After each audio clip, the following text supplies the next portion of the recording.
عيب عيب تغلط في جيشك. قوم اضرب له سلام. جيشك ده جيش عظيم من زمان، واسأل عنه أحمس والهكسوس وصلاح الدين مع الصليبيين. وده كان في موقعة حطين، واللي حصل في 73 غير كتير من المفاهيم. ووقف جنب شعبه لما نزل بالملايين علشان يغير نظام كان مستبد وجبان. ورجع تاني لورا وهات كتب تنقرا، وشوف نبيك الكريم بيقول جند مصر خير أجناد الأرض.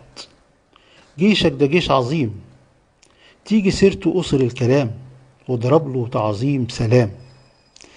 جيشك ده حامي حدودك من حتى أيام جدودك، وجنوده هم جنودك بينهم عشت في سلام.